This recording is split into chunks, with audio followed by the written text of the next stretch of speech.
In terms of GDP expressed in current dollar terms, China surpassed Japan in 2010 to overtake them as the second largest economic force in the world. By a wide margin, the United States remained in the first place. The US GDP was 2.5 times larger than China's in the same year.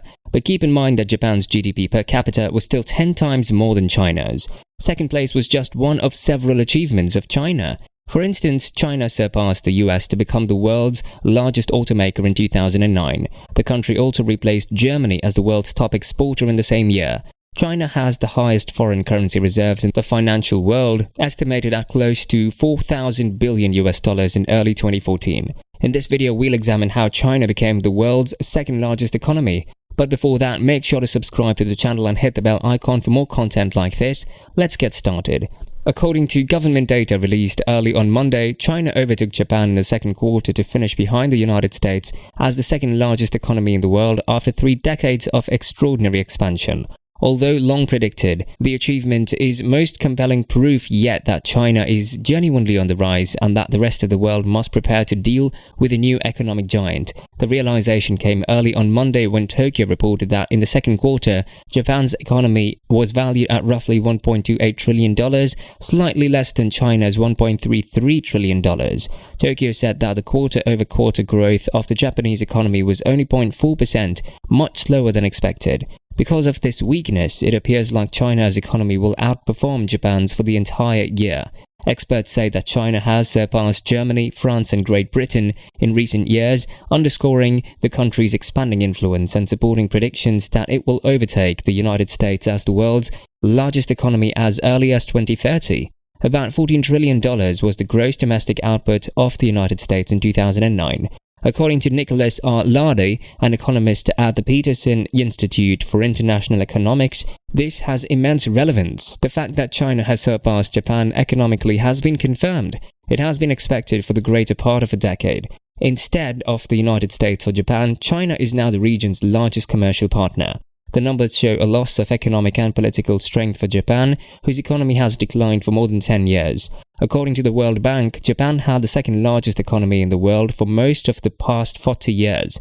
There was even speculation in the 1980s that Japan's GDP would eventually surpass that of the United States. However, economists claim that although China is far from developed and amid urbanization, Japan's economy is mature and its population is rapidly aging, indicating that China has a far lower standard of living and much more room to grow. China's GDP was around $2.3 trillion, or nearly half that of Japan, just 5 years ago.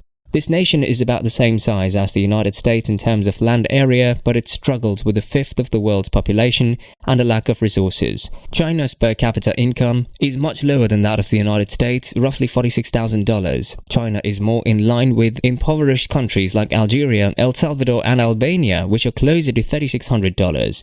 There is little doubt, however, that China, under the leadership of the Communist Party, has started to alter the structure of the global economy. It has done this through its increasing dominance in trade, an enormous stock of foreign exchange reserves, debt owed to the United States, and insatiable appetite for natural resources such as oil, coal, iron ore, and other minerals.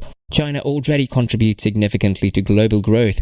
With specialized trade agreements and multi-million-dollar resource deals, the country's leaders have started to exercise more influence in Asia, Africa and Latin America as they have grown more self-assured in the global arena. Ishwar S. Prasad, a professor of trade policy at Cornell University and a former chief of the China division of the International Monetary Fund, said of these countries, they're having a lot of influence on the global economy and growing dominance in Asia.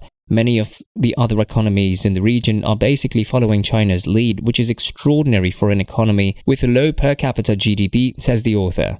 There was a sense of resignation in Japan. Despite being overshadowed by Beijing on the global stage, Japan has profited from a rising China. Initially, firms moved to manufacture there to take advantage of lower labor costs. As local incomes have increased, Japan has been able to access a sizable and a lucrative market for its products. According to commentators, Beijing is starting to impact international discussions on various topics. For instance, last year, Beijing argued that the dollar should gradually lose its status as the world's primary reserve currency. Furthermore, China has maintained its ascent up the economic league tables, and though the United States and the European Union are struggling to recover from the worst economic crisis in decades due to significant infrastructure investments, China's economy is expected to grow by roughly 10% this year, continuing a record 3-decade streak of double-digit expansion, even though growth has started to slow down a little. The United States, the European Union and others accuse Beijing of artificially keeping the renminbi's value low to support exports, which has obviously resulted in a substantial trade surpluses for China but significant bilateral trade deficits for them. China is also embroiled in a heated debate over its monetary policy. China claims that its currency is not materially undervalued and that currency reform is progressing. No matter what, China's rapid development indicates that it will continue to fiercely battle with the United States and Europe for natural resources while also providing significant chances for businesses keen to enter its market. This is just the beginning, according to Wang Tao, an economist at UBS in Beijing. China's development is still ongoing. There is therefore enormous room for growth. China also has the most significant impact on commodity prices when compared to Latin America, Russia, India, Australia, and other major producing nations worldwide. But there are considerable challenges to overcome. Economists contend that China's economy is overly reliant on exports and investment and must encourage greater domestic consumption, which has proven challenging. The nation's majority state-owned banks have recently been under scrutiny for lending excessively over the past year, disguising lending and dodging restrictions meant to limit lending growth by removing loans off their balance sheets. China overtook the United States last year to become the world's largest market for passenger vehicles, although its economy is still only one-third the size of the American economy. Numerous multinational corporations, including Caterpillar, General Electric, General Motors, and Siemens, along with many others, are stepping up their efforts in China, and in some cases, relocating their research and development facilities there. However, other commentators claim that while China is eager to position itself as an economic and a financial power and to encourage its state-owned firms to go global, it is unwilling to take a more active part in the discussion of climate change or strategies for reducing greenhouse gas emissions. In 2006, China surpassed the United States to overtake it as a top producer of greenhouse gases, which experts believe are responsible for global warming. But China also had a bold plan to use 20% less energy by the end of 2010 as compared to 2006 for each unit of economic output. But figuring out what China's increased influence entails is challenging. The nation has an autocratic leadership that can make quick decisions to boost the economy, develop new projects, and invest in particular industries, even though it is still very impoverished per capita. According to Mr. Lardy at the Peterson Institute, this provides the nation exceptional power. He claimed that China already plays a crucial role in setting the price of almost all essential commodities, and unlike other countries with this per capita GDP, the Chinese government can be far more decisive when distributing resources. Second place was just one of several achievements of China. For instance, China surpassed the US to become the world's largest auto market in 2009. The country also replaced Germany as the world's top exporter in the same year. China has the highest foreign currency reserves in the financial world, estimated at close to $4,000 billion in early 2014.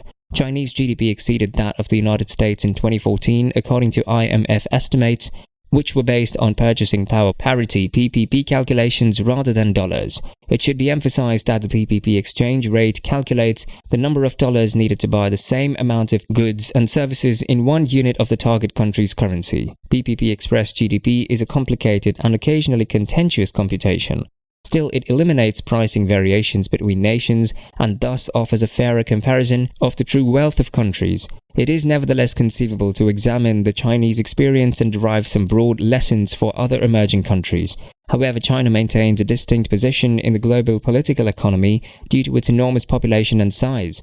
Most importantly, while capital investment is essential to growth, it is even more effective when coupled with market-oriented reforms that give small and rural firms financial incentives. This combination has the potential to spark a productivity boom that will accelerate overall growth. The Chinese example may benefit nations where a sizable portion of the population is underemployed in agriculture. China has effectively transferred millions of employees off farms and into factories without inciting an urban crisis by supporting the expansion of rural businesses rather than concentrating just on the urban industrial sector. Last but not the least, China's open door policy has encouraged foreign direct investment, which has increased employment and connected the Chinese economy to global markets.